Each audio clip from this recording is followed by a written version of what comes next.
ఇది పురుగు దూది చెట్టు. ఈ కాయల్లో నుండి దూదిని తీసి దిండ్లు పరుపులు కుట్టుకునేవారు. పూర్వం చాలా ఇళ్ళ దగ్గర ఉండేది, ఇప్పుడు లేవు. కానీ గోల్డ్ గింజ వస్తుంది. కాయ అంత గింజ. కాయ అంత గింజనా? ఇప్పుడే దిండ్లకి కాయలు తెచ్చాక ఇంటికాడ ఉంటే అయ్యే ఎత్తులు పడి లేచింది. ఇప్పుడు బూరుగు దూది అప్పుడు లేచిన చెట్టు ఇప్పుడు ఎంత అయింది. ఆ పైన కొయ్యటం ఎట్లాగా? అయ్యే రాళ్ళు పడతాయి. ఎండాక కర్ర పెట్టి కొడితే రాలి పట్టం అంటే దూది ఎగిరిపోదా? బాగా ఎండినాక పగిలినప్పుడు కొట్టేస్తే రాలిపోతాయి. అక్కడ ఏదో పిచ్చుగూడ ఏదో పెట్టింది. పిచ్చుగూడలే మన జీతకాయలు పెట్టేవాళ్ళు. ముళ్ళు ఉండేది చెట్టు, దీనికి ఉన్నాయి. ముళ్ళు కనపడకుండా ఉంటుంది. ఇది బాగా కింద ఎత్తులోనే పెరిగింది.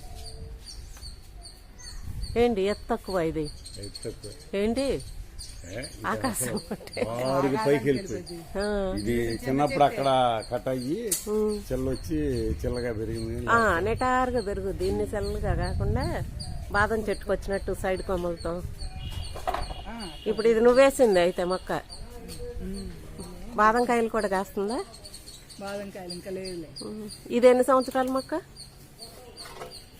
4 ఏళ్ళేమో. 4 ఏళ్ళకి ఎన్నేళ్ళకి కాపుకొచ్చింది ఏంటి?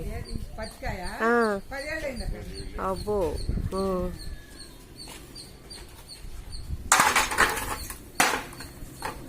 10 ఏళ్ళకి ఇప్పుడు ఎన్ని సంవత్సరాల నుండి కాస్తుందో? అన్నేళ్ళు పడుతుందా? అంటే మనకు మధ్యలో నరికేసారు అందుకని కాయలన్నీ ఇంకా పచ్చిమితే ఉన్నాయి. ఇవి ఎండిన తర్వాత పగిలినట్టు అయ్యి దూదంతా బయటకు వచ్చేస్తుంది. అయితే కొంచెం లైట్గా పచ్చి ఉన్నప్పుడే కాయలు కొట్టేసి ఎండబెట్టి దూది తీసుకొని దిండ్లకు వాడుకుంటారంట.